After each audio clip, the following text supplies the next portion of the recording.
Assalamu alaikum wa rahmatullahi wa barakatuh. Bonjour à tous, on se retrouve aujourd'hui pour une petite vidéo à travers laquelle on va parler d'un livre extrêmement intéressant. Donc ce livre s'intitule Questions embarrassantes de nos enfants. Donc c'est vraiment un excellent mode d'emploi, un excellent livre pour les parents qui font face donc à de nombreuses questions de leurs enfants et qui ne savent pas forcément comment y répondre. Donc tout d'abord, l'auteur va nous montrer l'importance et l'intérêt de laisser les enfants nous poser des questions et de ne pas les empêcher justement de nous en poser en leur disant comme des choses comme tu poses trop de questions par exemple. Parce que justement, l'auteur va nous montrer que en faisant cela, on va faire perdre à l'enfant son esprit créatif, on va lui faire perdre confiance en lui. Donc on doit au contraire l'inciter à poser des questions.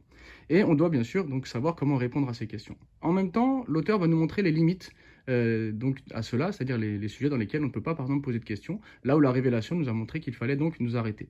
Il va également nous montrer des exemples donc dans le Coran où par exemple le prophète Moussa alayhi salam avec El-Khidr lui pose justement des questions. Donc l'intérêt de poser des questions et l'intérêt pour les parents, pour les éducateurs, d'éduquer leurs enfants en leur donnant donc les réponses adéquates. Ensuite, il va nous traiter de nombreuses questions justement qui reviennent souvent dans la bouche des enfants. Alors il y aura bien sûr les questions embarrassantes qui sont liées à la sexualité et comment y répondre, mais c'est vraiment un tout petit chapitre du livre. Il ne faut pas penser que ce livre ne parle que de ce type de questions.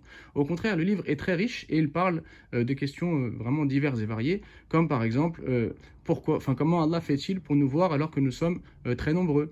Pourquoi est-ce qu'Allah a créé les cieux et la terre? Qui est le plus fort entre Khalid ibn al-Walid et Superman? Voilà, ce type de questions qui peuvent venir donc dans la bouche de nos enfants. Donc c'est vraiment un livre très complet qui aborde de nombreux sujets et surtout qui va nous donner une méthodologie, qui va nous donner des idées pour savoir comment répondre à nos questions, enfin comment répondre à nos enfants sur les questions qui leur viennent dans le quotidien concernant donc la foi, concernant la pratique, concernant la société dans laquelle l'on vit aujourd'hui, etc. Donc pour les parents qui veulent un mode d'emploi pour savoir comment parler à leurs enfants, c'est le livre idéal.